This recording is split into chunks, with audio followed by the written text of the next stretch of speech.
when Atlantic Airways Flight 447 began, losing cabin pressure at 30,000 feet with 12 passengers' lives hanging in balance. The aviation industry was about to discover that their biggest hiring mistake had just become their only salvation.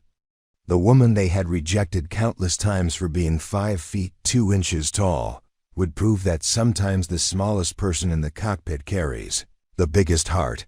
Preparing and narrating this type of story took us long efforts and hard work. So if you are enjoying the story, please consider subscribing to our channel. The morning sun cast long shadows across the tarmac of Chicago O'Hare International Airport as Captain Maria Santos completed her pre-flight inspection of the Boeing 737-800. At 38 years old, she moved with the precise, economical motions of someone who had spent 2 decades proving herself in a world that had initially told her she didn't belong. Her compact frame allowed her to navigate the aircraft's exterior with an efficiency that taller pilots often envied, checking engine intakes, tire pressure, and wing surface conditions with methodical thoroughness. The autumn air carried the familiar scent of jet fuel and hydraulic fluid, sounds that had become as comforting to Maria as a mother's lullaby. She adjusted her captain's cap over her shoulder-length black hair, the 4 gold stripes on her sleeves catching the early morning light. Those stripes had been earned through years of fighting prejudice, overcoming skepticism, and demonstrating skills that exceeded industry standards by significant margins. Inside the crew briefing room, First Officer James Mitchell reviewed the weather reports for their route to Denver. At 6 feet 4 inches, Mitchell represented the traditional image of what most passengers expected to see in a cockpit. His presence beside Maria often drew surprised looks from travelers who had grown accustomed to seeing pilots who fit a more conventional physical profile. But Mitchell had learned to respect his captain's abilities during their 18 months flying together, witnessing firsthand the expertise that had earned her command of one of Atlantic Airways' most prestigious routes. "Weather looks good all the way to Denver," Mitchell reported, spreading the meteorological charts across the briefing table. "Light winds, clear skies, minimal turbulence forecast. Should be a smooth flight." Maria nodded, reviewing the passenger manifest on her tablet. Flight 447 was carrying 156 passengers and crew, including several families traveling for holiday reunions and business travelers heading to Colorado for year-end conferences. Among the passengers was Dr. Elena Vasquez, a cardiac surgeon traveling to perform an emergency operation, 3 unaccompanied minors visiting grandparents, and an elderly couple celebrating their 50th wedding anniversary with a trip to see the Rocky Mountains. "Fuel load looks good," Maria confirmed, checking the technical specifications. "We're carrying enough for the route plus standard reserves. Aircraft maintenance reports show all systems operational." Flight attendant Sarah Chun entered the briefing room, her 15 years of experience evident in the confident way she carried herself. Chun had specifically requested to work flights with Captain Santos, recognizing that flying with one of the industry's most skilled pilots provided both professional development and peace of mind. The 2 women had developed a professional relationship built on mutual respect and shared experiences of succeeding in male-dominated fields. "Passenger boarding is proceeding normally," Chun reported. "We have 12 passengers with special assistance needs, including 2 wheelchair users and an elderly gentleman with oxygen requirements. Medical equipment has been properly stowed and tested." The pre-flight briefing continued with the systematic efficiency that characterized commercial aviation. Each crew member reviewed their specific responsibilities, emergency procedures, and communication protocols. Maria emphasized the importance of maintaining situational awareness throughout the flight, a principle that had guided her career since her earliest days as a student pilot. 25 years earlier, Maria had walked into her first flight training facility in Phoenix, Arizona, carrying dreams of becoming a commercial pilot and a determination that would be tested repeatedly. At 18, she stood barely 5 feet 2 inches tall, a physical characteristic that would become both her greatest challenge and eventually her most valuable asset. The minimum height requirement for most major airlines was 5 feet 4 inches, a standard that had been established decades earlier, based on the physical dimensions of aircraft controls and the assumption that taller pilots could better handle emergency situations. "You're too short," had been the first words Maria heard from the chief flight instructor at Phoenix Aviation Academy. "Commercial aviation isn't for everyone. Maybe you should consider air traffic control or aircraft maintenance." But Maria had grown up watching aircraft take off and land at the small regional airport near her childhood home in Tucson. Her father, a mechanic who serviced private aircraft, had taught her to see airplanes not as intimidating machines, but as complex puzzles that could be understood and mastered through study and practice. By age 12, she could identify aircraft types by their engine sounds alone and had memorized the specifications of every major commercial jet in service. The height requirement had seemed like an insurmountable obstacle until Maria discovered that regional airlines and charter services often had more flexible standards. She began her career flying small aircraft for a commuter airline, building flight hours and developing skills that would later prove invaluable. Her compact size, initially seen as a disadvantage, allowed her to fly aircraft that other pilots found cramped and difficult to operate. During her early years as a regional pilot, Maria had encountered situations that would have challenged pilots twice her size. Emergency landings at airports with short runways, flights through severe weather that required precise control inputs, and medical emergencies that demanded quick thinking and steady hands. Her success rate in handling unusual situations had earned her recognition within the regional aviation community, but major airlines remained hesitant to hire someone who didn't fit their traditional pilot profile. The breakthrough had come when Atlantic Airways faced a shortage of qualified pilots. During a period of rapid expansion, progressive leadership within the airline had recognized that skilled pilots came in all sizes, and Maria's exceptional performance record made her an attractive candidate despite her height. Her hiring had been controversial within the industry, with some questioning whether airlines were lowering standards to meet diversity goals. Maria had silenced critics through performance that consistently exceeded expectations. Her understanding of aircraft systems was encyclopedic, her weather judgment was impeccable, and her ability to maintain calm under pressure had earned respect from colleagues and passengers alike. She had never had a reportable incident, never missed a scheduled flight due to personal issues, and had consistently received the highest possible ratings from check pilots and training instructors. As Flight 447 prepared for departure, Maria settled into the captain's seat with the confidence of someone who had earned her position through merit rather than circumstance. The cockpit environment that had once seemed designed to exclude her had become her natural habitat. Her feet reached the rudder pedals comfortably, her hands fit the control yoke perfectly, and her shorter stature actually provided advantages in the confined space of the modern airliner cockpit. The passenger boarding process proceeded smoothly, with travelers stowing carry-on luggage and settling into their seats for the 3-hour flight to Denver. Many passengers glanced curiously at the cockpit door, catching glimpses of Captain Santos as she completed her pre-flight checks. Some seemed surprised to see a woman in the captain's seat, while others appeared pleased to observe the diversity that modern aviation was beginning to embrace. At 9:15 a.m., with all passengers aboard and final safety checks completed, Maria received clearance from O'Hare Tower to begin taxi procedures.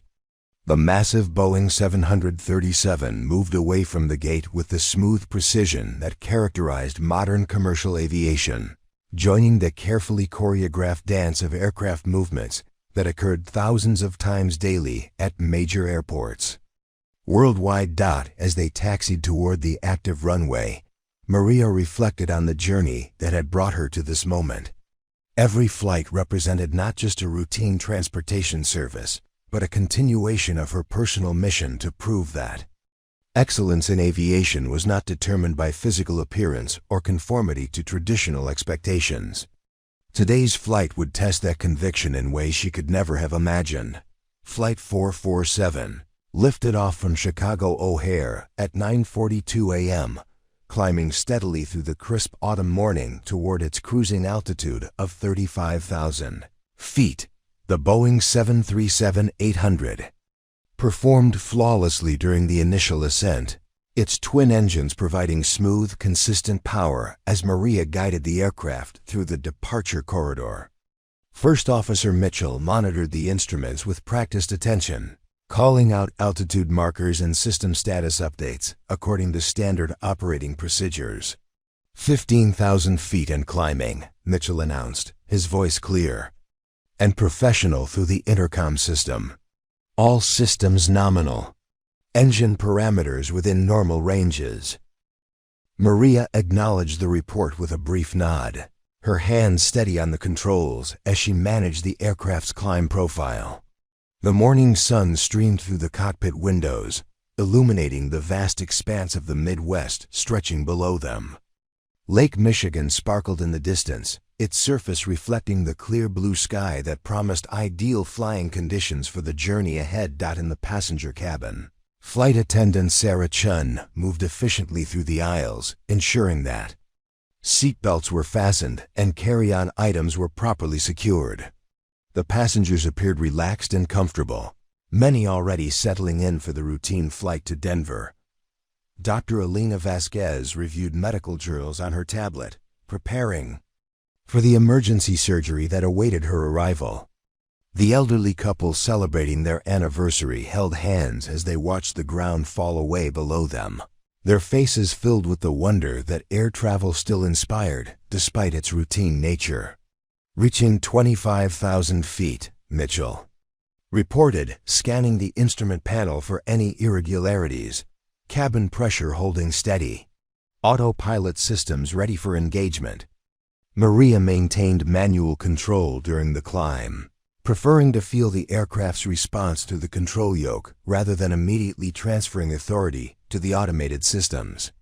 This hands-on approach had served her well throughout her career, providing intimate knowledge of each aircraft's individual characteristics and performance quirks. Every plane had its own personality, subtle differences in handling that could only be detected through direct pilot input. The first sign of trouble appeared as they passed through 28,000 feet. A soft chime sounded in the cockpit, accompanied by a yellow warning light on the environmental control system display. Maria's eyes immediately shifted to the panel, noting that the cabin pressure differential was showing minor fluctuations outside normal parameters.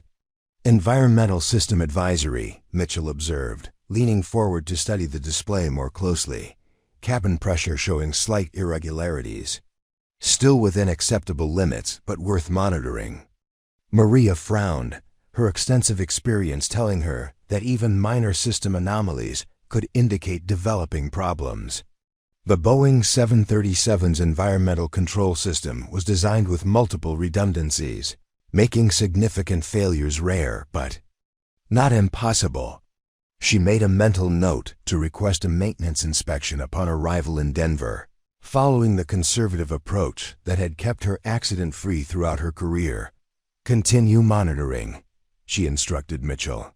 If the fluctuations increase or we see any related system warnings, we'll run the appropriate checklists.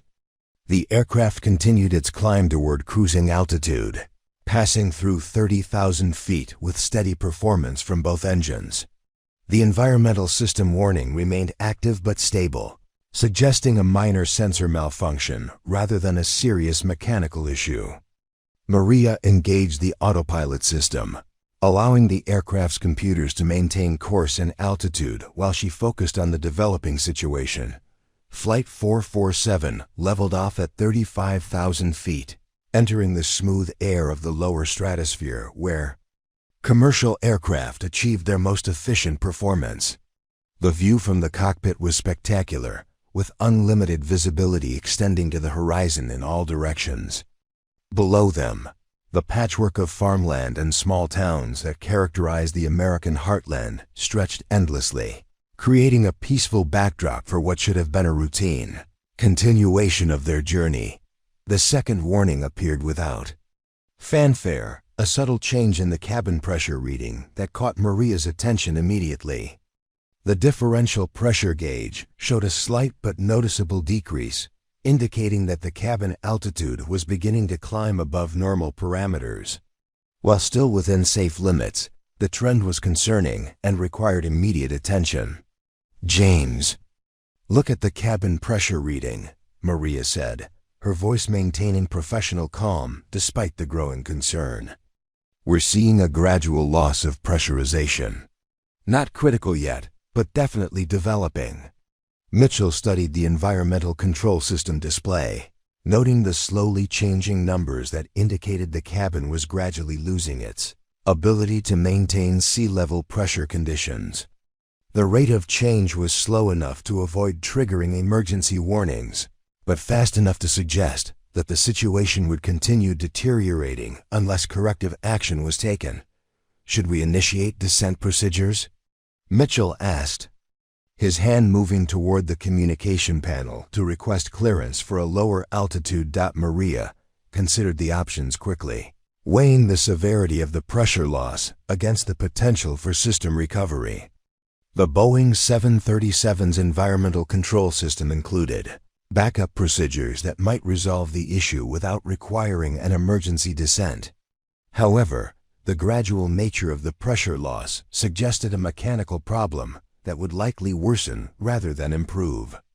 "Not yet," she decided. "Let's run the pressurization malfunction checklist first. If we can't stabilize the system, we'll request descent clearance immediately." The checklist procedures required systematic verification of environmental control. System components, including backup pumps, pressure sensors, and automated control circuits. Maria and Mitchell worked through each step methodically, their training taking precedence over the time pressure created by the slowly worsening situation. As they progressed through the checklist, the cabin pressure continued its gradual decline. The rate of change remained slow enough to avoid immediate danger, but the trend was unmistakably negative. Maria realized that they were facing a situation that would require decisive action within minutes rather than hours. Environmental control. "Backup systems are not responding," Mitchell reported, his voice tightening slightly as the implications became clear. "Primary and secondary pressure pumps are showing reduced efficiency. We're looking at a progressive pressurization failure." The words hung in the cockpit air like a death sentence. Progressive pressurization failure meant that the aircraft's ability to maintain breathable air at high altitude was systematically breaking down. Without intervention, the cabin would gradually lose pressure until emergency oxygen systems would be required, followed by an immediate descent to below 10,000 feet. Where passengers could breathe normally.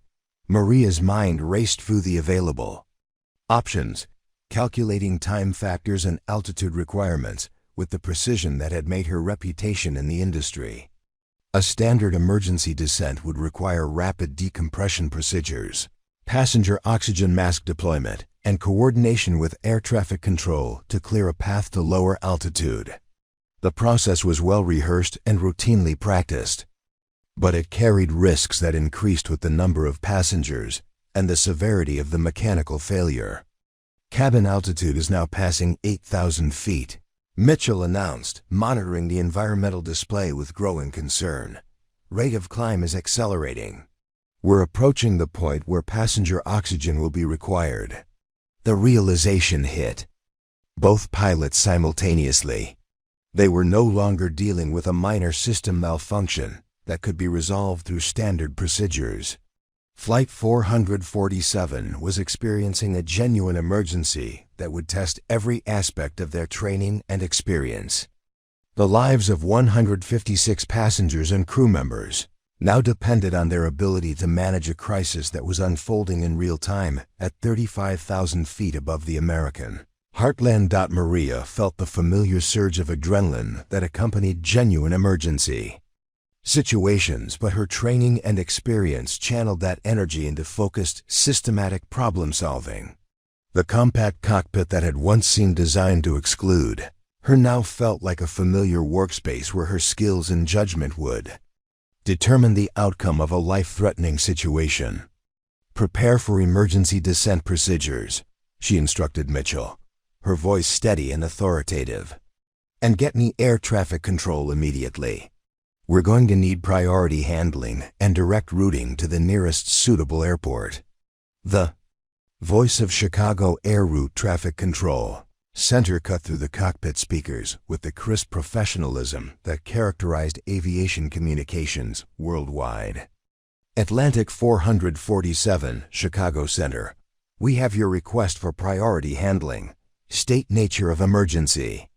Maria keyed the microphone, her voice maintaining the steady tone that years of training had ingrained as second nature during crisis situations. "Chicago Center, Atlantic 447 is experiencing progressive cabin pressurization failure at flight level 350, requesting immediate descent clearance and direct routing to nearest suitable airport." Air traffic controller Kevin Morrison sat before his radar scope at the Chicago Center facility, watching the electronic representation of Flight 447 as it continued on course toward Denver.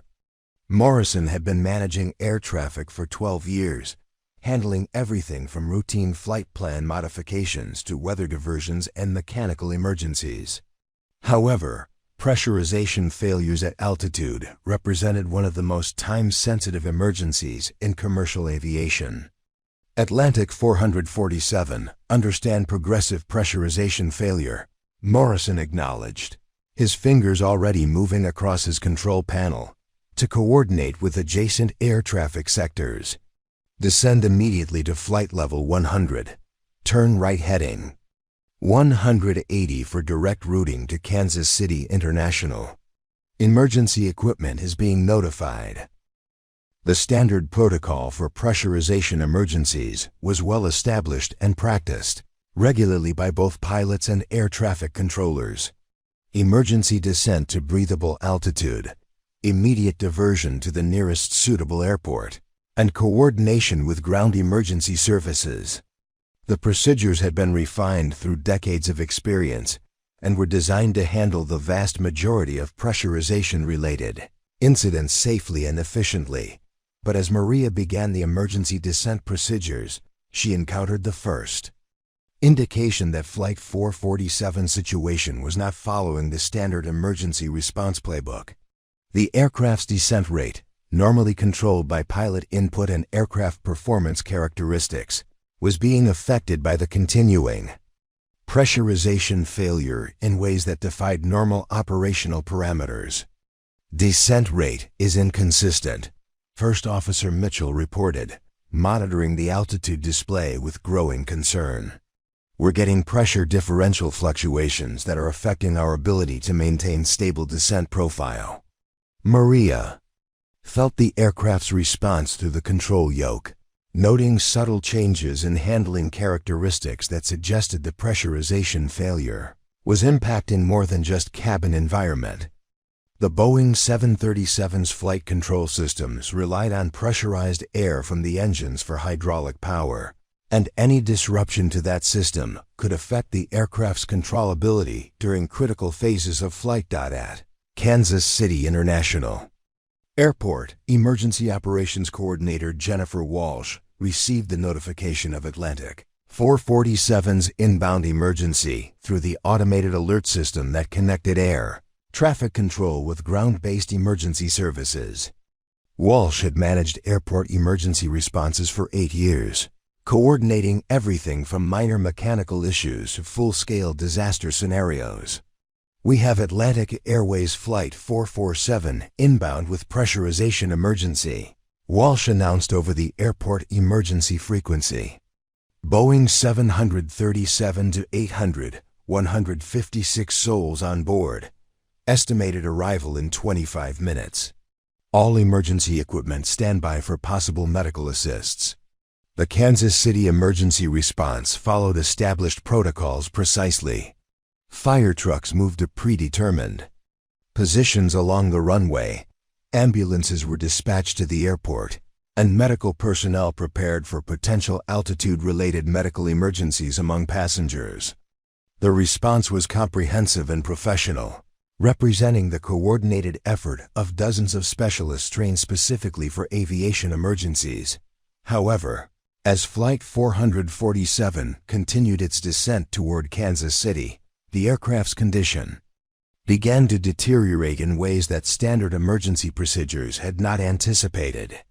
The pressurization failure was not responding to any of the checklist items that Maria and Mitchell had systematically completed, and the rate of cabin pressure loss was accelerating beyond normal parameters. Cabin altitude now passing 12,000 feet, Mitchell reported, his voice betraying the first signs of stress as the situation continued to worsen. Passenger oxygen masks have deployed automatically. We're still losing pressure at an increasing rate. In the passenger cabin, the deployment of oxygen masks had created the controlled chaos that flight attendants were trained to manage during emergency situations. Sarah Chun moved through the aisles with practiced efficiency, ensuring that passengers were properly using their oxygen equipment while maintaining the calm, authoritative presence that prevented panic from spreading through the aircraft. Elena Vasquez, the cardiac surgeon traveling to Denver, had immediately recognized the medical implications of the pressurization failure. At 35,000 feet, human beings could lose consciousness within minutes without supplemental oxygen. The gradual nature of the pressure loss meant that passengers might not recognize the symptoms of hypoxia until their judgment and motor skills were already compromised. "Flight attendant," Dr. Vasquez called to Sarah Chun, "I'm a physician. Several passengers are showing signs of altitude sickness. We need to monitor for more serious hypoxia symptoms." The elderly couple celebrating their anniversary was among the passengers most vulnerable to the effects of altitude exposure. The gentleman's existing respiratory condition, manageable at sea level, was becoming increasingly problematic as the cabin altitude continued to climb. His wife held his hand tightly, both of them following the oxygen mask instructions while fighting the disorientation that accompanied oxygen deprivation. Back in the cockpit, Maria was discovering that the Boeing 737's pressurization system failure was not following any of the scenarios covered in recurrent training or emergency procedures manuals.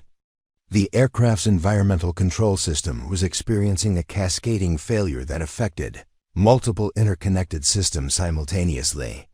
"Engine bleed air pressure is fluctuating," Mitchell reported, scanning the engine display for additional system warnings. "We're seeing irregularities in the pneumatic systems that feed the environmental controls." The realization struck Maria with the force of a physical blow.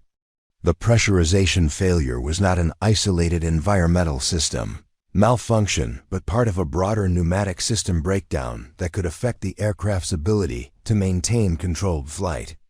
Engine bleed air provided not only cabin pressurization but also power for hydraulic systems, anti-icing equipment, and other critical flight systems.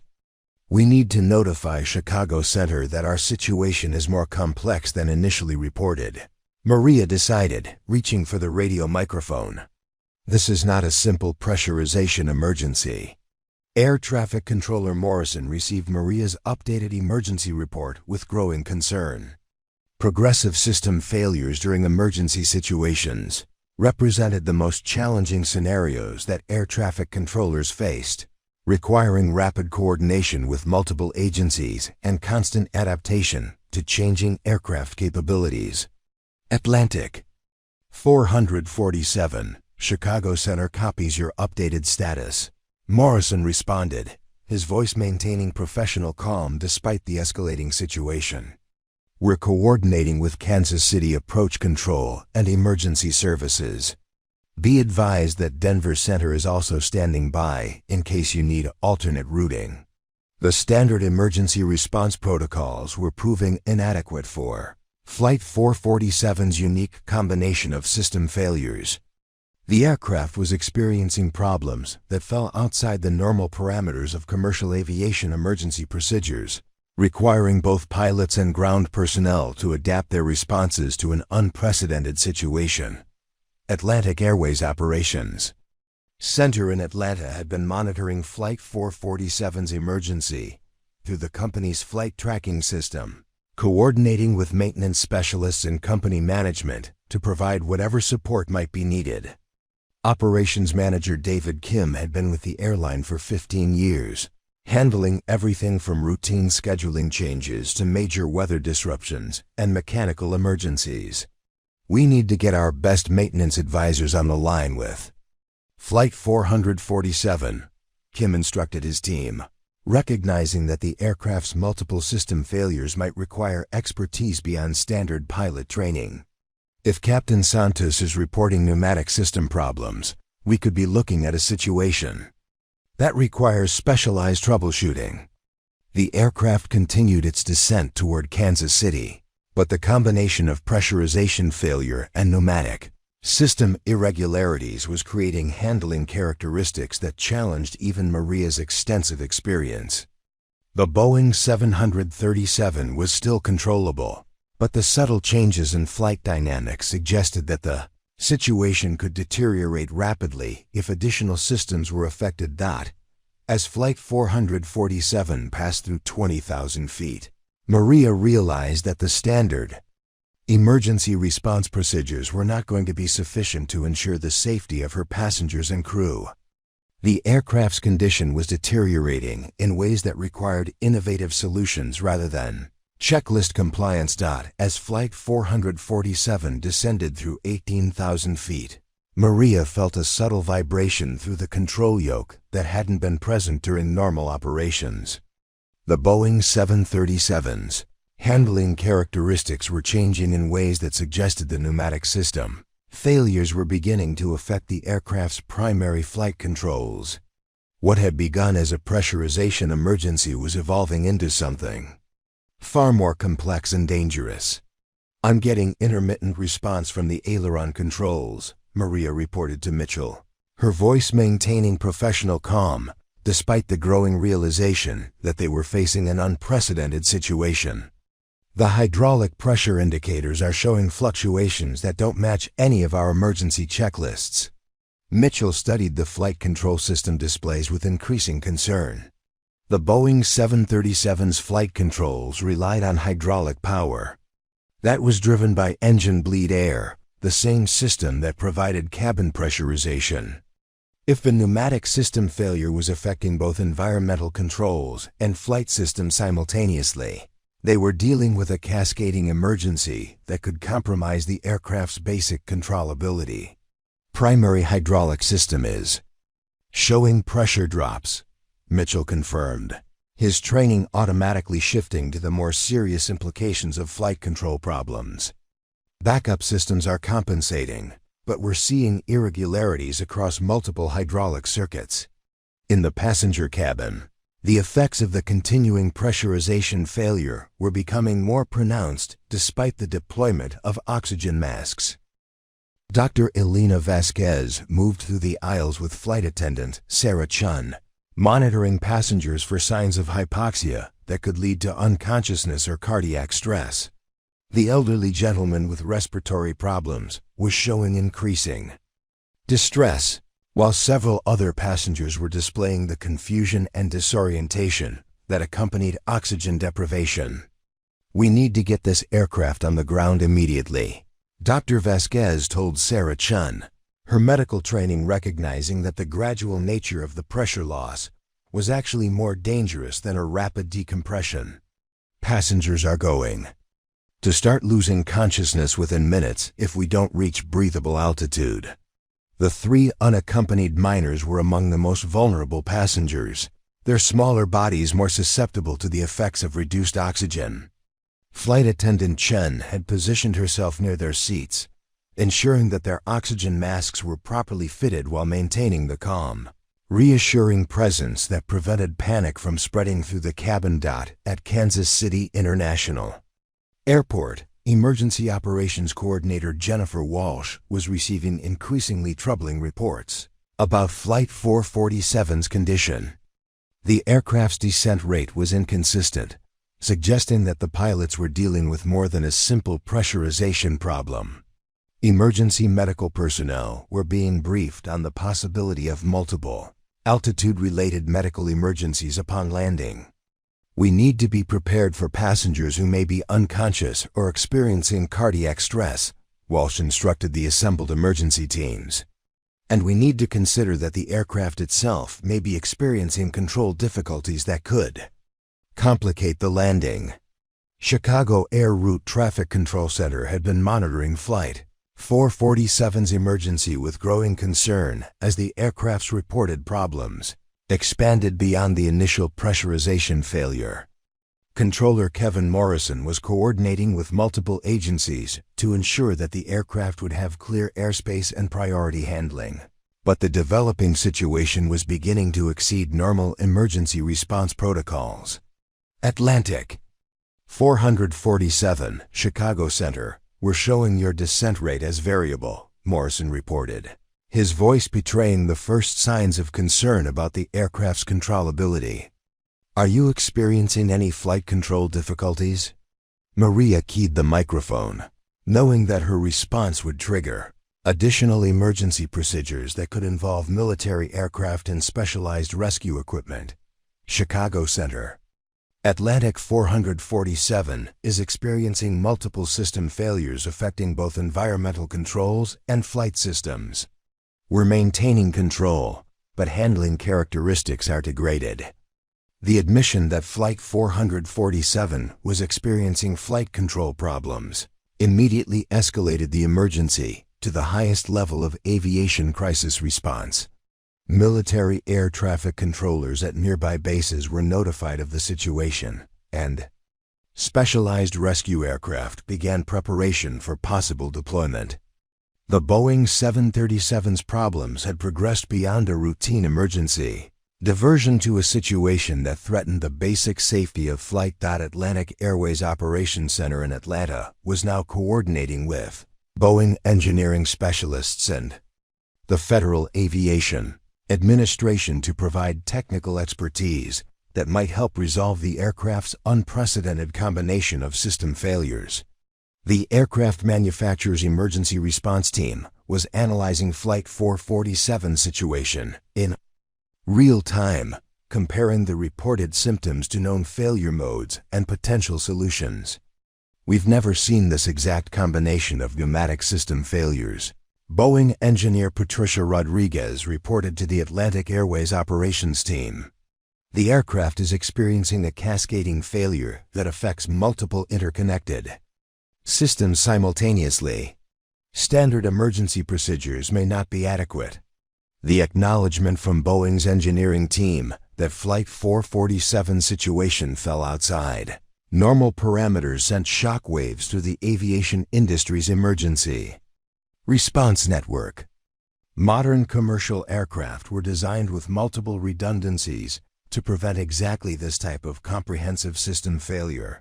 Yet Flight 447 was experiencing problems that defied conventional understanding of Boeing 737 capabilities. Back in the cockpit, Maria was drawing on every aspect of her 2 decades of aviation experience to maintain control of the deteriorating aircraft.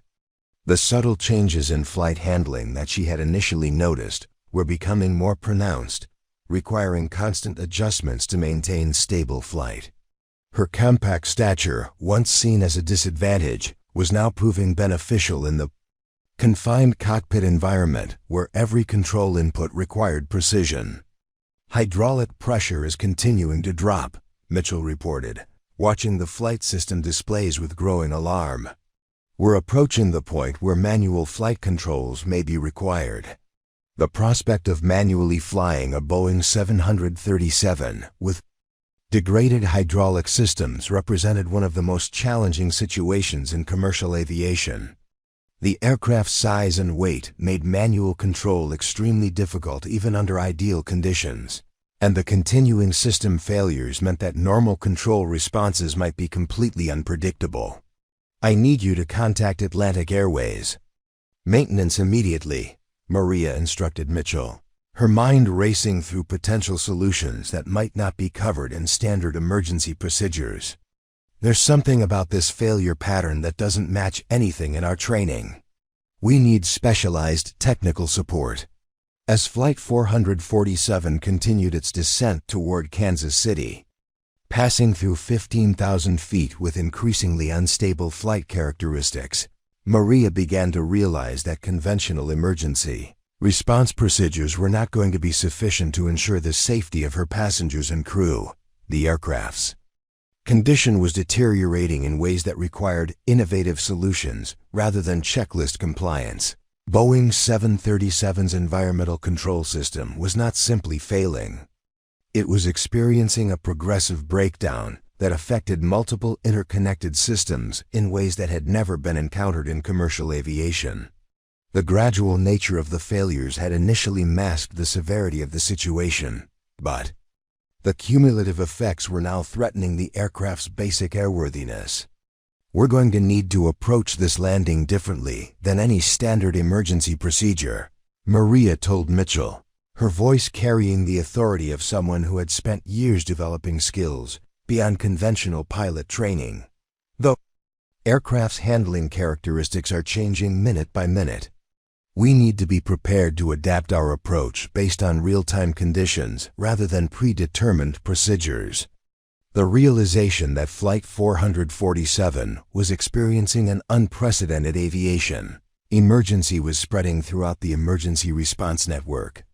Air traffic controllers, emergency medical personnel, and aviation specialists were all recognizing that the standard protocols they had trained to implement might be inadequate for the unique combination of system failures that were affecting the aircraft. In the passenger cabin, the effects of the continuing pressurization failure were becoming critical. Despite the deployment of oxygen masks, several passengers were showing signs of severe hypoxia that could lead to unconsciousness or cardiac arrest. The elderly gentleman with respiratory problems had lost consciousness, while his wife desperately tried to maintain her own oxygen mask while caring for him. Dr. Elena Vasquez was now providing emergency medical care to multiple passengers, her surgical training proving invaluable in managing the life-threatening effects of altitude exposure.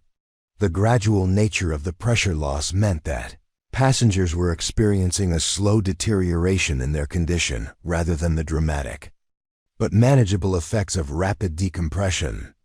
We have passengers who are going to need immediate medical attention upon landing, Dr. Vasquez reported to Sarah Chun, her medical assessment confirming that the pressurization failure was creating genuine life-threatening conditions. Some of them may not remain conscious much longer. The stakes for Flight 447's emergency landing had escalated beyond a routine aircraft emergency to a situation where passenger lives were hanging in the balance. The aircraft system failures were not only threatening the safety of flight, but creating medical emergencies that would require immediate intervention upon landing. As Flight 447 descended through 12,000 feet with increasingly unstable flight characteristics, a priority communication came through the aircraft's radio system that would change everything about how the emergency was being handled. The voice belonged to retired Air Force Colonel Patricia Manning, now serving as the Federal Aviation Administration's Senior Technical Advisor for Complex Aviation Emergencies. Atlantic 447. This is Colonel Manning with FAI Emergency Operations. Captain Santos, I need you to confirm your full name and previous flight experience for our records. Maria hesitated for a moment, knowing that her response would trigger recognition from people who had been following her career for years. Colonel Manning, this is Captain Maria Elena Santos. Previous experience includes 15 years with Phoenix Regional Airlines, certification on 12 different aircraft types, and specialized training in emergency aircraft recovery procedures. The radio remained silent for several seconds before Colonel Manning's voice returned with a tone that suggested sudden recognition. "Captain Santos, are you the Maria Santos who landed a damaged Cessna Citation on Interstate 40 during a thunderstorm in 2019? "Affirmative," Maria replied, her voice betraying no emotion despite knowing that her response would soon be heard by aviation professionals across the country. That was a forced landing following dual-engine failure in severe weather conditions. The Interstate 40 incident had become legendary within aviation circles, though it had received limited media coverage due to the quick response of emergency personnel and the Federal Aviation Administration's policy of minimizing publicity around aviation emergencies. Maria had been flying a charter flight when both engines failed simultaneously during a severe thunderstorm, forcing her to land the aircraft on a busy interstate highway without causing casualties or significant property damage. At Kansas City International Airport, Emergency Operations Coordinator Jennifer Walsh was receiving additional information about Captain Santos through the Aviation Emergency Network. The data being transmitted from the FAA Central Database painted a picture of a pilot whose skills and experience far exceeded normal commercial aviation standards. "We're dealing with Captain Maria Santos," Walsh announced to the assembled emergency teams. "She's the pilot who successfully landed 15 different aircraft types in emergency conditions over the past decade. Her record includes 3 forced landings with 0 casualties and multiple successful recoveries from unprecedented system failures." Atlantic Airways Operations Manager David Kim was simultaneously receiving the same information at the company's Operations Center in Atlanta. The revelation that Captain Santos was handling Flight 447's emergency was spreading through the aviation industry's emergency response network, bringing with it a mixture of relief and heightened attention. "Maria Santos is not just any commercial pilot," Kim explained to his team. "She's been quietly building a reputation as someone who can handle aircraft emergencies that would defeat other pilots. The industry has been watching her career for years." The recognition of Captain Santos's identity was transforming the emergency response from a routine aircraft emergency to a closely watched aviation event. Flight instructors, air traffic controllers, and aviation safety specialists across the country were following Flight 447's progress, knowing that they were witnessing one of the industry's most skilled pilots handling an unprecedented crisis. Back in the cockpit, Maria was discovering that the Boeing 737 system failures were creating flight characteristics that matched situations she had encountered during her years of specialized emergency training. The aircraft's degraded hydraulic systems were responding in ways that reminded her of the damaged Citation she had landed on Interstate 40, requiring the same combination of instinct and precise control inputs. "The aircraft is starting to feel like the Citation during the dual-engine failure," Maria told Mitchell, her voice carrying the confidence of someone who had successfully handled similar situations. "We're going to need to approach this landing using manual control techniques rather than automated systems." First Officer Mitchell was beginning to understand that his captain's reputation within the aviation community was based on more than just routine commercial flying. The way she was handling the deteriorating aircraft suggested experience with emergency situations that went far beyond standard pilot training. Boeing engineer Patricia Rodriguez was monitoring Flight 447's situation from the company's emergency response center, coordinating with Maria through the aircraft's satellite communication system. The real-time data from the aircraft systems was showing failure patterns that defied conventional understanding of Boeing 737 capabilities. "Captain Santos, we're seeing system failures that don't match any of our known failure modes," Rodriguez reported through the satellite link. "The aircraft is experiencing problems that fall outside our emergency procedures manuals. We need your assessment of the flight control responsiveness. Maria's response demonstrated the depth of her understanding of aircraft systems and emergency procedures. The hydraulic pressure drops are affecting aileron authority more than rudder control. The aircraft is requiring approximately 30% more control input to maintain heading, and the response time is delayed by roughly 2 seconds. It's similar to the control characteristics I experienced during the citation emergency, but with different system degradation patterns. Her technical analysis was being transmitted to Boeing's engineering team, the FAA's technical specialists, and aviation safety experts who were coordinating the emergency response.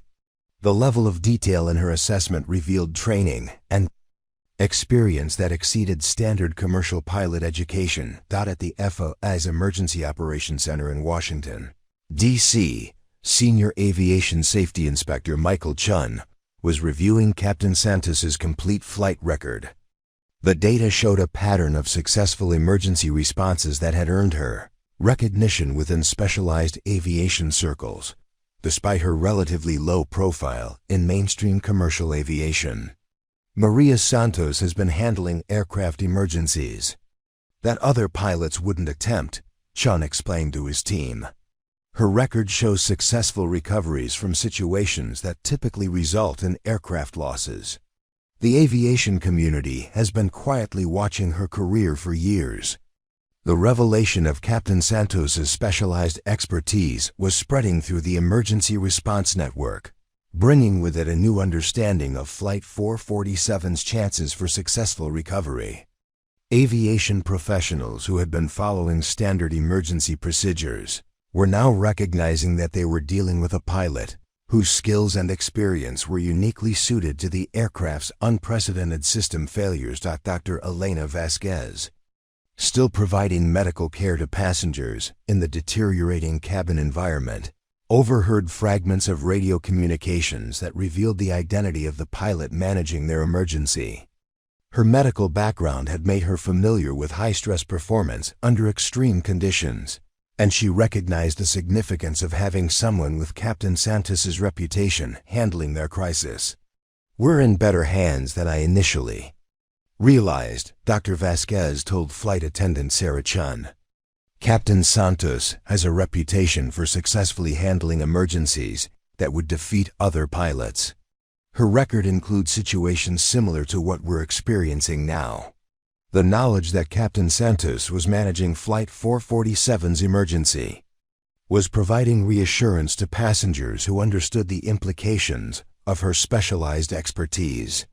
The compact woman in the cockpit, once dismissed by the aviation industry for being too short to meet conventional pilot requirements, was now recognized as uniquely qualified to handle the unprecedented system failures that were threatening their lives. Chicago Air Route Traffic Control Center was coordinating with multiple agencies to provide Captain Santos with whatever support might be needed for the increasingly complex emergency.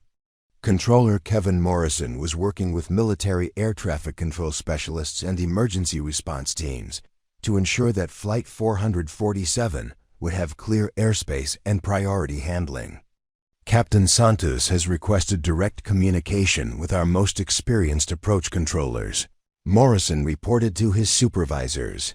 "She's indicating that the aircraft's handling characteristics are requiring approaches that fall outside standard emergency procedures." The recognition that Flight 447 was being handled by one of the aviation industry's most skilled emergency pilots was reshaping the entire emergency response. Standard protocols were being adapted to accommodate the unique combination of Captain Santos's specialized expertise and the aircraft's unprecedented system failures. As Flight 447 continued its descent toward Kansas City International Airport, the aviation community was beginning to understand that they were witnessing something extraordinary. The pilot, who had been overlooked by major airlines for years due to her physical appearance, was now demonstrating why her skills and experience made her uniquely qualified to handle crises that exceeded CONVENTIO and all emergency response capabilities. The Story of Maria Santos's transformation from rejected applicant to aviation's most skilled emergency pilot began 22 years earlier in a small flight training facility outside Phoenix, Arizona. The instructor who had initially dismissed her as too short for commercial aviation had unknowingly set in motion a chain of events that would reshape how the industry understood pilot capabilities and emergency response procedures. After being rejected by 3 major airlines due to height requirements, Maria had made a decision that would define her entire career. Instead of accepting defeat or settling for ground-based aviation careers, she had sought out the most challenging flying assignments available, deliberately placing herself in situations where her skills would be tested beyond normal commercial aviation parameters. Preparing and narrating this type of story took us long efforts and hard work. So if you are enjoying the story, please consider subscribing to our channel. Her first breakthrough had come with Southwest Desert Airways, a small charter company that specialized in medical evacuations and emergency supply runs to remote locations throughout the American Southwest. The company's owner, retired military pilot Jack Morrison, had been impressed by Maria's determination and had offered her a position flying aging aircraft into airports that larger airlines considered too dangerous for routine operations. Size doesn't matter in the cockpit, Morrison had told Maria during her initial interview. What matters is judgment, skill, and the ability to keep flying when everything goes wrong. I've seen 6-foot pilots panic in situations that wouldn't faze a good pilot of any size. The Southwest Desert Airways fleet consisted of aircraft that had been retired from major airlines, older models with less sophisticated systems and more demanding flight characteristics. Maria had learned to fly everything from vintage Cessna Cetaceans to early model Boeing 737s, each aircraft requiring different techniques and presenting unique challenges that modern pilots rarely encountered. Her reputation for handling difficult situations had been built through a series of incidents that would have ended the careers of less skilled pilots. The first major emergency had occurred during her second year with Southwest Desert Airways, when she had been forced to land a damaged Cessna Citation during a severe thunderstorm after both engines failed simultaneously. The engine failure had occurred at 25,000 feet over the Arizona desert, with the nearest suitable airport more than 100 miles away. Standard emergency procedures called for immediate descent to lower altitude and preparation for forced landing. But Maria had recognized that the aircraft's glide ratio would not allow them to reach any prepared runway. Instead, she had identified a section of Interstate 40 with minimal traffic and had executed a dead-stick landing on the highway, threading the disabled aircraft between overpasses and power lines with precision that had amazed emergency responders. The successful highway landing had been captured on traffic cameras and had become required viewing in several flight training programs. Most pilots would have tried to reach the nearest airport and crashed short of the runway, Jack Morrison had explained to investigators. Maria understood that the aircraft's performance limitations made the highway landing the only viable option. She chose the most difficult approach because it was the only one that would work. The Interstate 40 incident had been followed by a series of similar emergencies that had gradually built Maria's reputation within specialized aviation circles. A hydraulic system failure in a vintage Boeing 737 had required her to land using manual flight controls, a skill that most commercial pilots had never developed. An electrical system failure during a nighttime medical evacuation had forced her to navigate using only backup instruments and visual references. Each emergency had added to her understanding of aircraft systems and emergency procedures, creating a depth of experience that exceeded what most pilots accumulated during entire careers. Her compact stature, initially seen as a disadvantage, had proven beneficial in the confined cockpits of older aircraft where every control input required precise physical movement. Federal Aviation Administration Inspector Michael Chun had been tracking Maria's career since the Interstate 40 incident, recognizing that her success rate in emergency situations far exceeded normal statistical expectations. The FAA's database showed that Maria had successfully handled 12 major aircraft emergencies without a single casualty, a record that was unprecedented in modern commercial aviation. Maria Santos has been successfully handling aircraft emergencies that typically result in aircraft losses, Chun had written in a confidential report to his supervisors. Her techniques and procedures represent innovations in emergency aviation that could benefit the entire industry. The aviation industry's response to Maria's expertise had been complicated by the same prejudices that had initially prevented her from being hired by major airlines. Despite her proven abilities, many airlines continued to view her as an anomaly rather than a skilled professional whose techniques could be studied and replicated. Her transition to Atlantic Airways had occurred only after the airline had faced a shortage of qualified pilots and had been forced to consider candidates who didn't fit traditional hiring profiles. Even then, her hiring had been controversial within the company, with some managers questioning whether her emergency experience was relevant to routine commercial operations. Maria Santos is not a typical airline pilot, Atlantic Airways chief pilot Robert Henderson had noted during her hiring review. Her background is in emergency aviation rather than scheduled passenger service. We need to determine whether her skills are applicable to our operational requirements. The answer to that question had become apparent during Maria's first year with Atlantic Airways, when she had successfully handled 3 separate emergency situations that had demonstrated the value of her specialized training. A severe weather encounter during a flight to Denver had required precise manual flying techniques that had prevented passenger injuries. A bird strike during takeoff from Chicago had demanded immediate decision-making that had averted a potential disaster. Her colleagues had gradually recognized that Maria's emergency experience provided capabilities that exceeded standard commercial pilot training. The techniques she had developed during years of flying challenging aircraft in difficult conditions had proven applicable to modern commercial aviation emergencies. Captain James Mitchell, her current first officer, had initially been skeptical of flying with someone whose background was so different from traditional airline pilots. His attitude had changed after witnessing Maria's handling of a hydraulic system malfunction during a flight to Dallas, when her immediate recognition of the problem and precise corrective actions had prevented a potentially serious emergency. She sees things that other pilots miss, Mitchell had told his wife after that flight. Her understanding of aircraft systems is deeper than anything I learned in commercial pilot training. She anticipates problems before they become critical.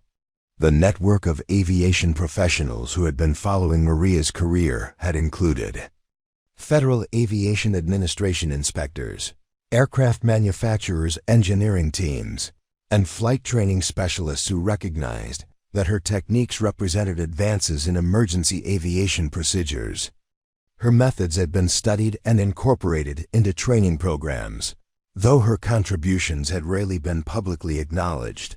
Boeing engineer Patricia Rodriguez had been monitoring Maria's career since the Interstate 40 incident, recognizing that her success in handling aircraft emergencies provided valuable data about aircraft performance under extreme conditions.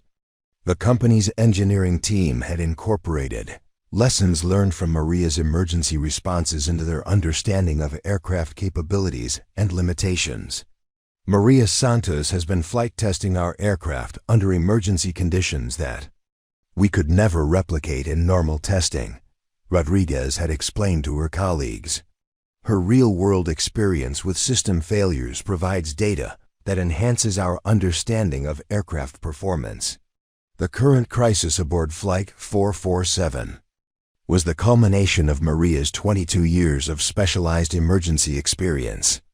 The Boeing 737's unprecedented system failures were creating flight characteristics that matched situations she had encountered throughout her career. requiring the same combination of technical knowledge and precise control inputs that had made her reputation. Her compact stature, once considered a barrier to commercial aviation, was now proving advantageous in the confined cockpit environment, where every control movement required precision and efficiency. The discriminatory height requirements that had initially excluded her from major airlines had inadvertently created the conditions that had made her uniquely qualified to handle the crisis that was now threatening the lives of 156 passengers and crew members. As Flight 447 continued its descent toward Kansas City International Airport, Maria was drawing on every aspect of her specialized training and experience to maintain control of the deteriorating aircraft. The woman who had been told she was too short to fly commercial aircraft was now demonstrating why her unique background made her the most qualified pilot available to handle an emergency that exceeded conventional aviation capabilities. At 10,000 feet above Kansas City, Flight 447's situation had deteriorated beyond anything covered in commercial aviation emergency protocols. The aircraft's cascading system failures were creating a perfect storm of mechanical and medical crises that threatened to overwhelm even Maria's extensive emergency experience. The Boeing 737's environmental control system had not simply failed. It was experiencing a progressive breakdown that was systematically compromising every pneumatic-powered system aboard the aircraft. The root cause of the crisis had been identified by Boeing's engineering team through real-time analysis of the POSA aircraft system data. A microscopic crack in the primary pneumatic distribution manifold had been gradually expanding during the flight, creating a pressure leak that initially affected only cabin pressurization. However, the crack's location meant that as it widened, it began to affect the bleed air systems that powered everything from flight controls to anti-icing equipment. The crack is propagating along a stress concentration point that we've never seen fail in service, Boeing engineer Patricia Rodriguez reported to the emergency response team. It's affecting systems in sequence, creating failures that our emergency procedures never anticipated because they were designed for individual system malfunctions, not cascading pneumatic failures. The timing of the crisis was particularly critical because several passengers were now experiencing life-threatening medical emergencies. The elderly gentleman with respiratory problems had been unconscious for over 10 minutes, while his wife was showing signs of severe hypoxia despite her oxygen mask. Dr. Elena Vasquez had identified 3 other passengers who were approaching cardiac stress levels that could result in heart attacks if they didn't reach breathable altitude within minutes. We have at least 5 passengers who need immediate medical intervention, Dr. Vasquez reported to flight attendant Sarah Chun. The gradual pressure loss is more dangerous than rapid decompression because it's causing prolonged oxygen deprivation. Their bodies are slowly failing rather than triggering emergency responses. The medical crisis was compounded by the aircraft's deteriorating flight characteristics. The expanding crack in the pneumatic manifold was now affecting the hydraulic systems that controlled the Boeing 737's primary flight surfaces. Maria was discovering that the aircraft's response to control inputs was becoming increasingly unpredictable, requiring constant adjustments to maintain stable flight. Aileron authority is down to approximately 60%, Maria reported to Mitchell, her voice maintaining professional calm, despite the growing realization that they were approaching the limits of the aircraft's controllability. Rudder response is lagging by nearly 3 seconds. We're going to need to approach this landing using techniques that aren't covered in any Boeing manual. The Kansas City International Airport emergency response was being coordinated by teams that had never encountered an aircraft emergency of this complexity. Emergency Operations Coordinator Jennifer Walsh was managing the deployment of medical personnel, fire suppression equipment, and specialized rescue teams, while simultaneously coordinating with air traffic control to ensure that Flight 447 would have clear airspace for its approach. "We're setting up a mobile cardiac unit at the runway threshold," Walsh reported to her team. "Medical personnel are prepared for multiple cardiac emergencies, unconscious passengers, and potential crew incapacitation. This is beyond anything we've trained for." The Federal Aviation Administration's Emergency Operations Center was coordinating with multiple agencies to provide Maria with every possible resource. The aircraft's unprecedented system failures had triggered responses from the National Transportation Safety Board, the Department of Defense, and aircraft manufacturers who were providing real-time technical support. Captain Santos is dealing with flight control degradation that's unprecedented in commercial aviation, FAA Inspector Michael Chung reported to his supervisors. "The aircraft is still controllable, but it's requiring pilot skills that exceed standard. Commercial training. We're fortunate that she has the background to handle this situation." Chicago Air Route Traffic Control Center had cleared all other aircraft from Flight 447's approach path, creating a protected corridor that would allow Maria maximum flexibility in managing the aircraft's unpredictable handling characteristics. Controller Kevin Morrison was coordinating with Kansas City Approach Control to ensure that the aircraft would have priority handling throughout its descent. "Atlantic 447, Chicago Center.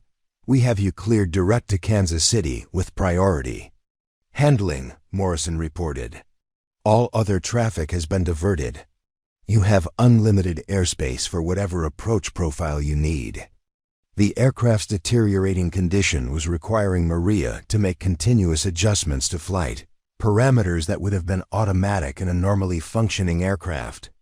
The Boeing 737's automated systems were being overridden by manual pilot input as the pneumatic failures affected one system after another. "The autopilot is disconnecting intermittently," Mitchell reported, monitoring the flight management systems with growing concern. "We're losing automated systems faster than we can compensate manually." Atlantic Airways Operations Manager David Kim was coordinating with the airline's maintenance specialists to provide Maria with technical support that went beyond standard emergency procedures. The company's most experienced engineers were analyzing the aircraft's system failures in real time, developing solutions that had never been tested in actual flight conditions.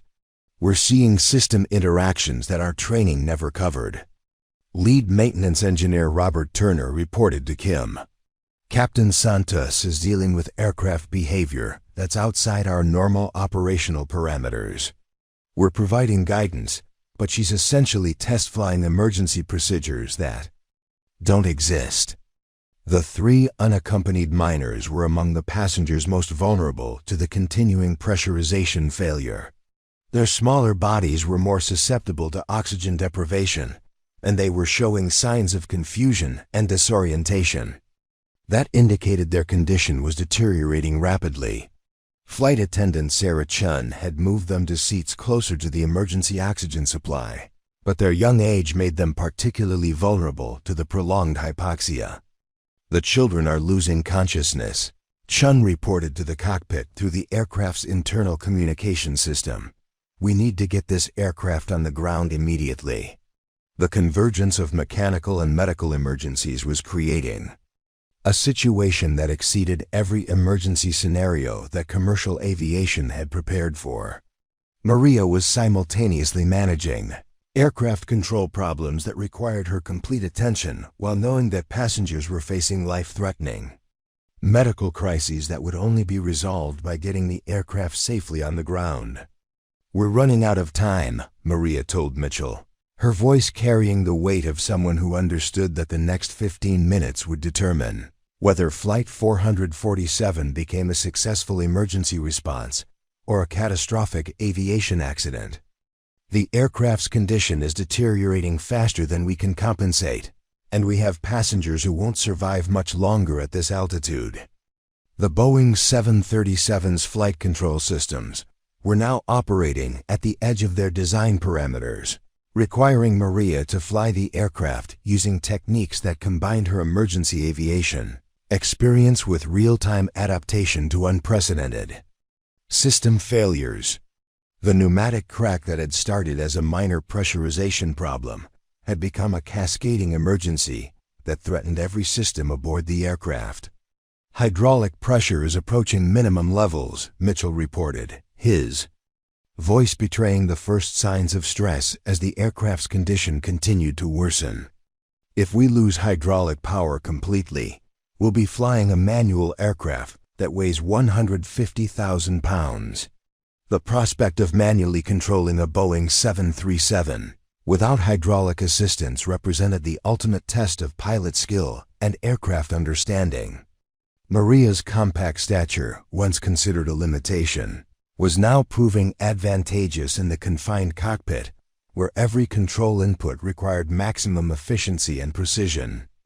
A woman who had been told she was too short to fly commercial aircraft was now the only person aboard Flight 447 with the experience necessary to handle an emergency that exceeded every conventional aviation capability. As the aircraft continued its descent toward Kansas City International Airport, the aviation community was beginning to understand that they were witnessing a crisis that would redefine emergency aviation procedures. The combination of unprecedented system failures and Maria's specialized emergency experience was creating a situation that would be studied and analyzed for years to come. At Kansas City International Airport, the largest aviation emergency response in the facility's history was taking shape with military precision. Emergency Operations Coordinator Jennifer Walsh had activated protocols that brought together specialists from multiple agencies, creating a coordinated response team that exceeded anything previously assembled for a commercial aviation crisis. Airport's main conference room had been transformed into a command center where representatives from the Federal Aviation Administration, National Transportation Safety Board, Boeing Corporation, Atlantic Airways, and Emergency Medical Services were coordinating their response to Flight 447's unprecedented situation. Large screens displayed real-time data from the aircraft systems, weather conditions, and medical status reports that painted a comprehensive picture of the crisis unfolding at 8,000 feet above their heads. "This is beyond anything we've trained for," Walsh announced to the assembled team. "We're dealing with an aircraft that's experiencing system failures and combinations that have never occurred in commercial aviation. Standard emergency protocols are inadequate for this situation." Federal Aviation Administration Inspector Michael Chun had arrived from the agency's regional office, bringing with him classified technical manuals and emergency procedures that were normally reserved for military aviation crises. His presence indicated that the FAA was treating Flight 447's emergency as a situation that could reshape aviation safety protocols.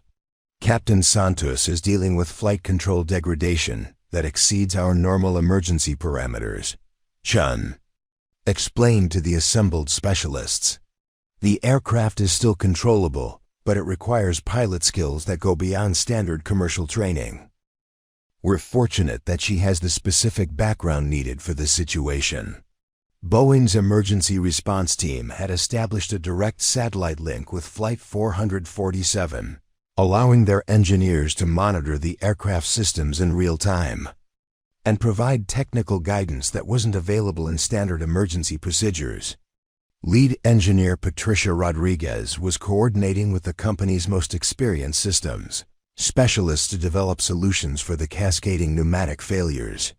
"The crack propagation is affecting systems in sequence," Rodriguez reported to the command center.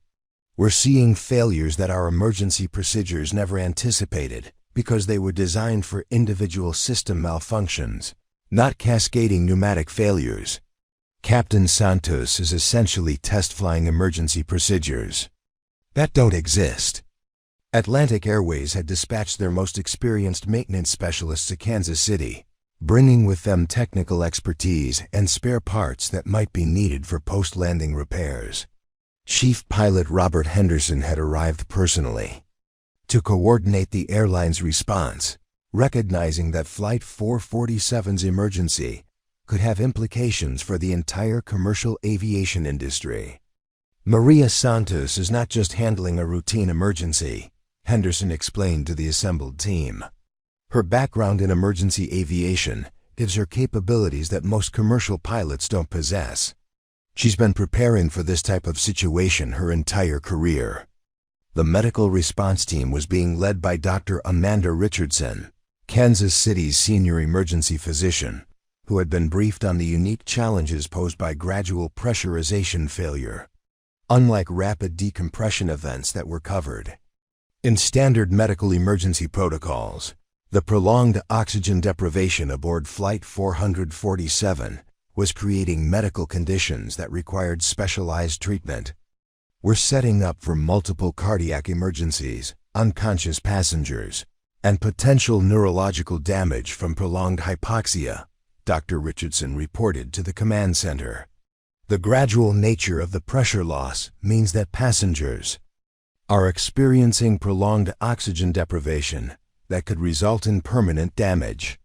The Kansas City Fire Department had positioned specialized rescue equipment along the runway approach path, including foam trucks capable of suppressing fuel, fires, and heavy rescue vehicles equipped to cut through aircraft structures if necessary. Fire Chief William Martinez was coordinating with airport operations to ensure that emergency vehicles could respond immediately to any landing complications. We're prepared for everything from a routine emergency landing to a catastrophic aircraft accident, Martinez reported. The aircraft's system failures mean that we can't predict what condition it will be in when it reaches the runway. Air traffic control had established a direct communication link between the command center and Flight 447, allowing the assembled specialists to coordinate directly with Maria as she managed the aircraft's approach. Kansas City Approach Controller Lisa Wang was working with Chicago Center to ensure that the aircraft would have unlimited airspace and priority handling throughout its descent. Captain Santos has requested direct communication with our most experienced controllers, Wang reported. She's indicating that the aircraft's handling characteristics are requiring approach techniques that fall outside standard procedures. The National Transportation Safety Board had dispatched their rapid response team to Kansas City, recognizing that Flight 447's emergency represented a potentially significant aviation incident that could influence future safety regulations. Senior investigator David Park was coordinating with the other agencies to ensure that all aspects of the emergency response would be properly documented and analyzed. This situation is unprecedented in commercial aviation, Park explained to the command center. The combination of system failures and the pilot's specialized background is creating a scenario that will be studied for years to come. We need to document every aspect of the response.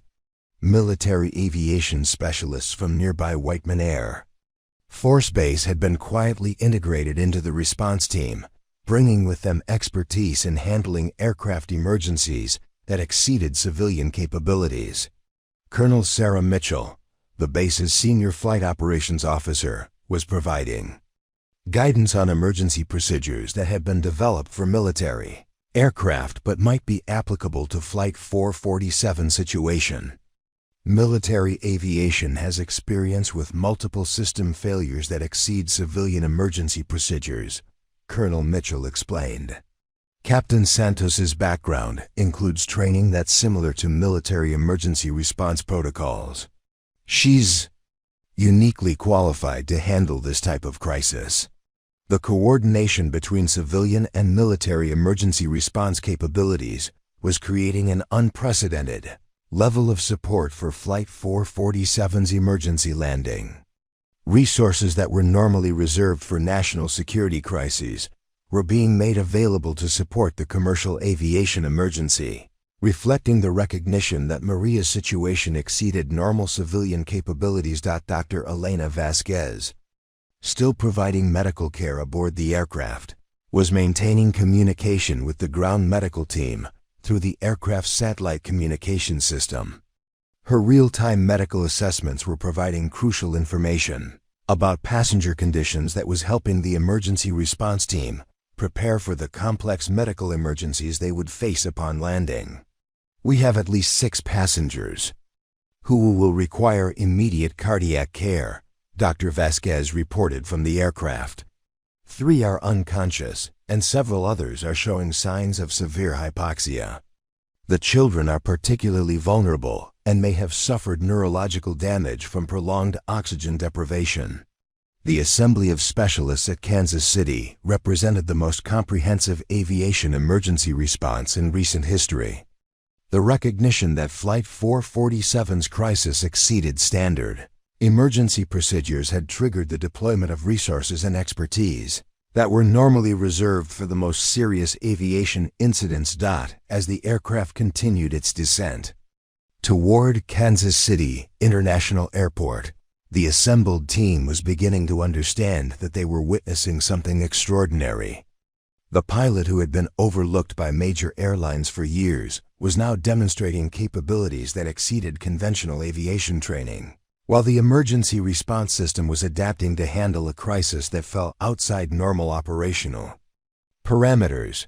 The convergence of Maria's specialized emergency experience and the unprecedented nature of the aircraft's system failures was creating a situation that would test every aspect of aviation emergency response capabilities. The next phase of the crisis would determine whether the assembled team's coordinated response would be sufficient to handle an emergency that exceeded every conventional aviation scenario. At 5,000 feet above Kansas City International Airport, Flight 447's condition had deteriorated to the point where Maria was essentially flying a manually controlled aircraft with systems that responded unpredictably to her inputs. The Boeing 737's hydraulic pressure had dropped to minimum operational levels, requiring her to use techniques that combined her emergency aviation experience with real-time adaptation to unprecedented system failures. Hydraulic pressure is at 23%, First Officer Mitchell reported, his voice tight with concentration as he monitored the degrading flight systems. We're below minimum parameters for normal landing procedures. The aircraft is requiring manual control inputs that exceed standard Boeing specifications. Maria's hands moved across the controls with the precision of someone who had spent decades learning to fly aircraft under conditions that would defeat conventional pilots. Her compact stature allowed her to reach every control with maximum efficiency, while her understanding of aircraft systems enabled her to compensate for the Boeing 737's failing hydraulic assistance through pure piloting skill. I need you to maintain constant monitoring of our descent rate and airspeed, Maria instructed Mitchell, her voice carrying the authority of someone who had successfully handled similar emergencies. The aircraft's response lag means that every control input needs to be anticipated 3 seconds ahead of our actual needs. The approach to Kansas City International Airport was unlike anything in commercial aviation training manuals. The aircraft's degraded systems required Maria to fly a landing approach that combined elements of emergency procedures from multiple aircraft types, adapted for the Boeing 737's specific handling characteristics and modified for the unique system failures they were experiencing. Kansas City Approach Controller Lisa Wang was providing continuous guidance, her voice maintaining professional calm despite the unprecedented nature of the emergency. Atlantic 447, Kansas City Approach. You're cleared for emergency approach to runway 19 left. Emergency equipment is standing by. Wind calm, visibility unlimited. Kansas City Approach, Atlantic 447. Be advised that our approach will be non-standard due to flight control limitations, Maria responded, her voice steady despite the enormous pressure of the situation. We'll be flying a manual approach with extended final approach distance to compensate for control system delays. In the passenger cabin, the medical situation had reached critical levels. Dr. Elena Vasquez was providing cardiac support to the elderly gentleman who had been unconscious for over 15 minutes. while monitoring 3 other passengers whose conditions were rapidly deteriorating. The 3 unaccompanied minors were showing signs of severe hypoxia that indicated potential brain damage from prolonged oxygen deprivation. "We have passengers who won't survive much longer," Dr. Vasquez reported through the aircraft's communication system. "The prolonged oxygen deprivation is causing cardiac stress that could result in multiple heart attacks if we don't reach breathable altitude within minutes."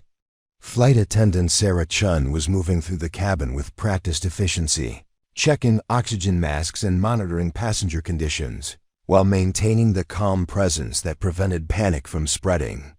Her 15 years of flight attendant experience had never prepared her for the combination of mechanical and medical emergencies that were threatening the lives of everyone aboard the aircraft. At the Kansas City Command Center, the assembled emergency response team was monitoring Flight 447's approach with growing tension. The aircraft's degraded condition and the critical medical emergencies aboard meant that the landing would need to be executed perfectly to prevent catastrophic loss of life.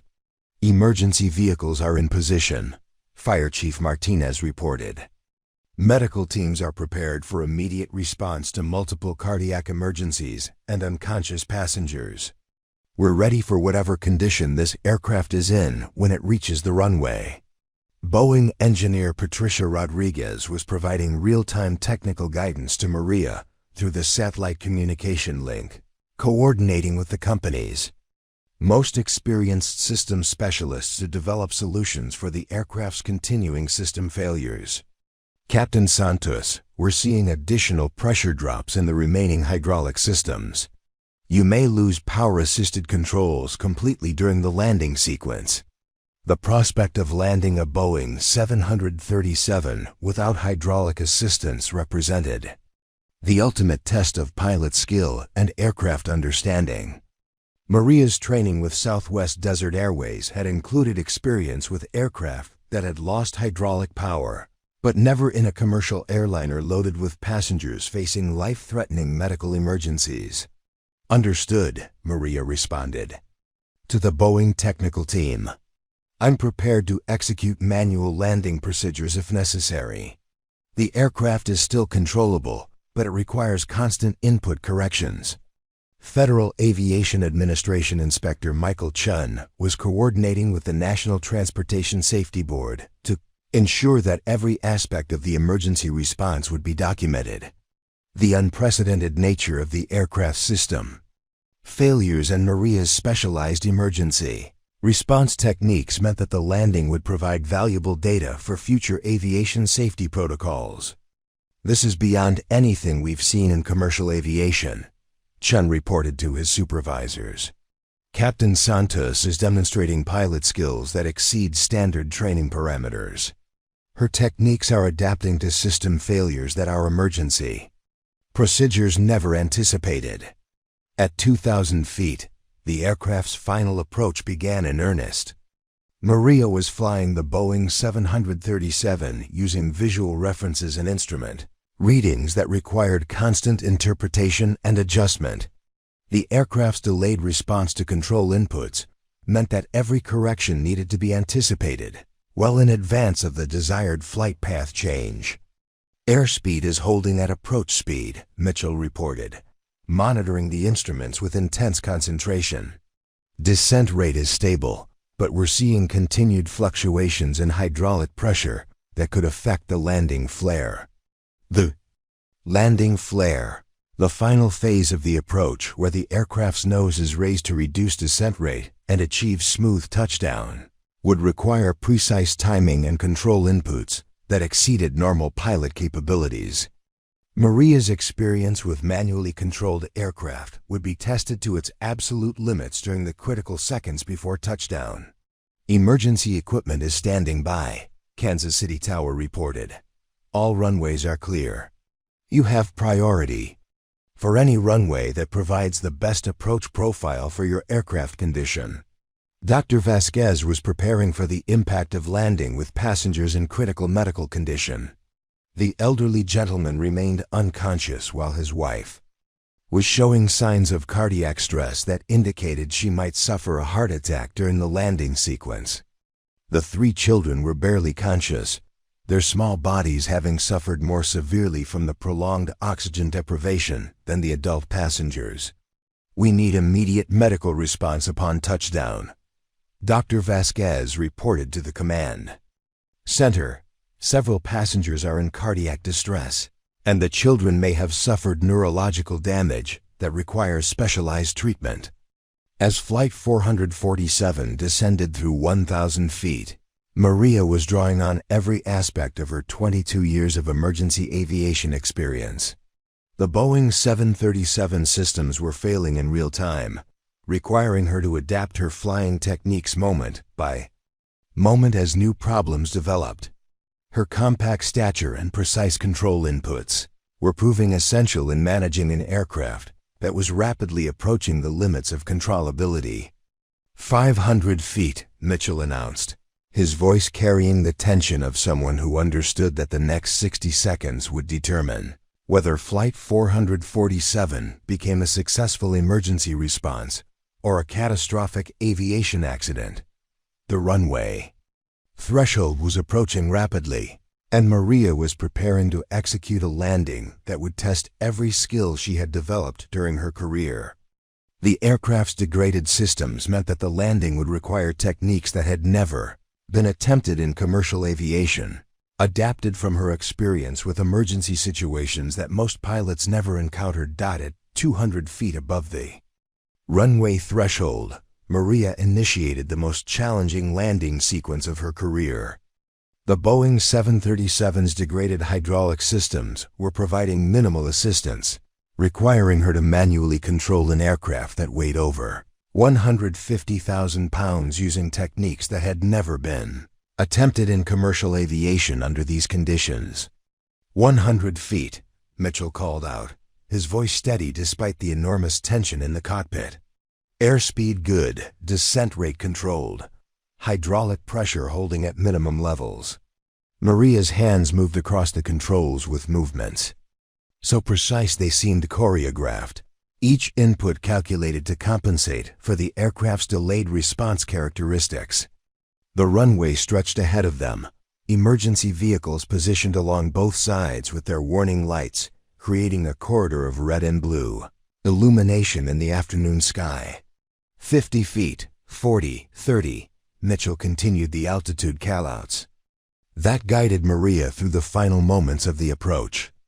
The aircraft's nose began to rise as she initiated the landing flare, a maneuver that required perfect timing, with an aircraft whose control response was unpredictable. At 20 feet above the runway, the Boeing 737's remaining hydraulic system suffered complete failure. The control yoke in Maria's hands suddenly became heavy and unresponsive, requiring physical strength that pushed her compact frame to its absolute limits.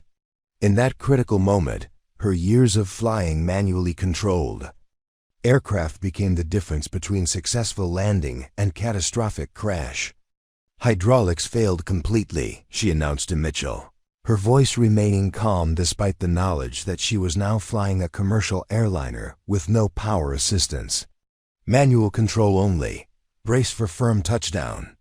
The aircraft touched down on runway 19 left with precision that amazed the emergency response teams watching from their vehicles. Despite the complete loss of hydraulic assistance, Maria had executed a landing that was straight, centered, and controlled. The Boeing 737 rolled down the runway as emergency vehicles immediately began their response, racing alongside the aircraft. As it decelerated, Atlantic 447 is down safely, Kansas City Tower announced, their voice carrying relief that was echoed throughout the emergency response network. Emergency equipment is responding. Medical teams are standing by. Inside the passenger cabin, the successful landing triggered an immediate medical emergency response that had been choreographed during the aircraft's approach. Dr. Elena Vasquez was already providing cardiac support to the unconscious elderly. Gentlemen, as paramedics boarded the aircraft through multiple entry points, their equipment ready to handle the complex medical emergencies that had developed during the pressurization failure. "We need immediate cardiac support here," Dr. Vasquez called to the first paramedic team to reach her position. "This patient has been unconscious for over 20 minutes. His wife is showing signs of cardiac stress that require monitoring." The 3 unaccompanied minors were among the first passengers evacuated from the aircraft, their small bodies requiring specialized pediatric medical care for the effects of prolonged oxygen deprivation. Emergency medical technicians carried them directly to waiting ambulances equipped with equipment designed specifically for treating children with hypoxia-related injuries. Flight attendant Sarah Chun assisted passengers as they evacuated the aircraft, her professional training evident in the efficient way she guided disoriented passengers toward the exits. Many passengers were experiencing confusion and disorientation from the oxygen deprivation, requiring assistance to safely leave the aircraft and reach waiting medical teams. As the last passenger was evacuated from Flight 447, Maria remained in the cockpit, completing the post-landing procedures that would secure the aircraft systems and provide crucial data for the investigation that would follow. Her hands moved across the controls with the same precision that had characterized her handling of the emergency, ensuring that every system was properly shut down. Federal Aviation Administration Inspector Michael Chun was among the first officials to board the aircraft, recognizing that Maria's successful handling of the unprecedented emergency represented a watershed moment in commercial aviation. Her techniques during the crisis had demonstrated capabilities that exceeded standard pilot training and would influence future emergency procedures. "Captain Santos, what you accomplished today will be studied for years to come," Chun told her, as she completed her final cockpit checks. "Your handling of this emergency exceeded every parameter we thought possible in commercial aviation." The successful evacuation of all passengers and crew from Flight 447 was being coordinated by Kansas City Emergency Operations, with medical teams transporting 12 passengers to area hospitals for treatment of hypoxia-related injuries. Elderly gentleman who had been unconscious during the emergency was showing signs of recovery, while his wife was receiving cardiac monitoring as a precautionary measure. Dr. Elena Vasquez was accompanying the most seriously injured passengers to the hospital, her medical expertise during the emergency having prevented what could have been multiple fatalities. Her assessment of passenger conditions during the crisis had provided crucial information that helped emergency medical teams prepare for the complex medical emergencies they encountered. Without Dr. Vasquez's medical intervention during the flight, we would have been dealing with fatalities rather than recoverable injuries. Emergency Medical Director Amanda Richardson reported to the incident command team. Her quick thinking and medical expertise were as crucial as the pilot's flying skills. The Boeing 737 sat on the Kansas City runway, surrounded by emergency vehicles and investigation teams, its damaged pneumatic systems providing crucial evidence about the failure sequence that had caused the crisis. Boeing's engineering team was already analyzing the aircraft's condition to understand how the microscopic crack had propagated into a cascading system failure. The crack propagation sequence was unprecedented. Boeing engineer Patricia Rodriguez explained to the investigation team.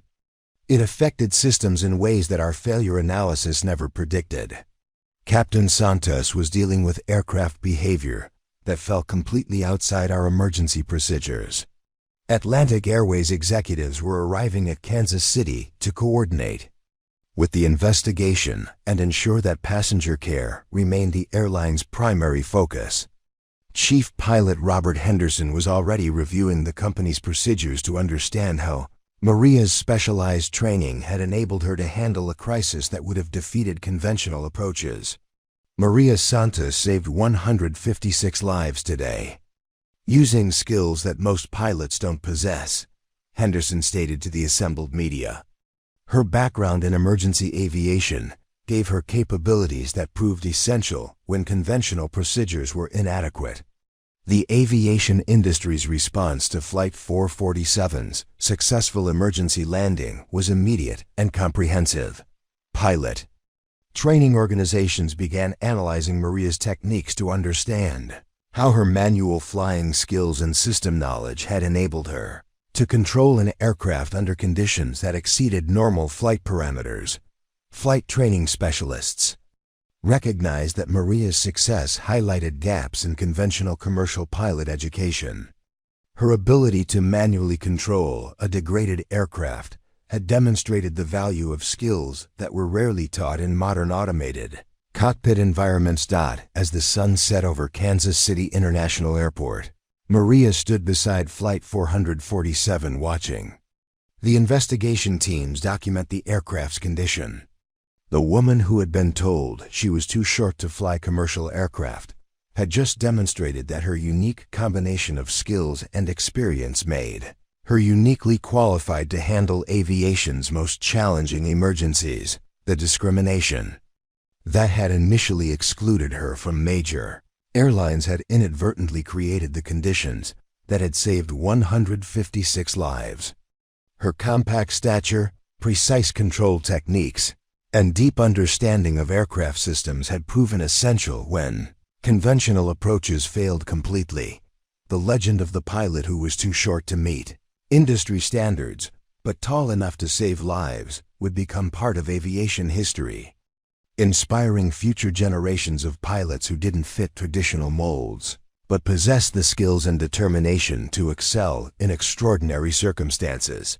3 months after the emergency landing of Flight 447, Maria Santos stood before the International Association of Airline Pilots at their annual convention in Denver. The same auditorium that had once hosted presentations dismissing shorter pilots as unsuitable for commercial aviation now erupted in thunderous applause as she approached the podium. "Ladies and gentlemen," the association president announced, "I present Captain Maria Santos, recipient of the highest honor in commercial aviation, the Distinguished Flying Cross, for her extraordinary heroism in saving 156 lives." The irony was not lost on Maria as she looked out at an audience that included many of the same executives who had rejected her applications years earlier. Her acceptance speech was characteristically brief and focused on the lessons rather than the accolades. Height requirements, age restrictions, and conventional thinking nearly prevented me from being in the cockpit when Flight 447 needed someone with my specific experience. She began, her voice carrying the quiet authority that had guided her through the crisis. The aviation industry learned that day that heroes come in all sizes, and that diversity in our cockpits isn't just about fairness, it's about safety. The elderly gentleman who had been unconscious during the emergency sat in the front row, his wife beside him, both having made a full recovery. Behind them sat Dr. Elena Vasquez, now working with aviation medical specialists to improve emergency medical protocols.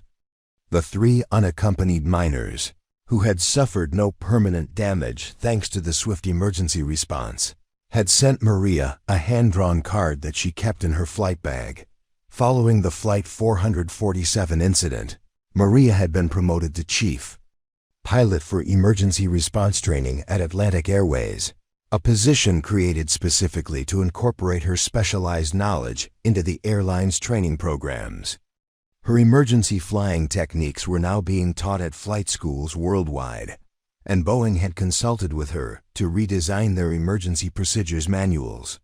What Captain Santos accomplished that day redefined what we thought was possible. In commercial aviation, Boeing's Patricia Rodriguez had testified before Congress during hearings on aviation safety. Her techniques during the crisis saved lives and provided insights that will benefit the entire industry for decades to come. The discrimination that had initially excluded Maria from major airlines had become a catalyst for industry-wide changes.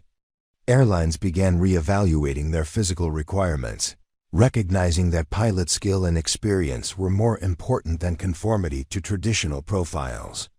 Flight training programs started emphasizing manual flying skills that had been de-emphasized in the era of automated cockpits.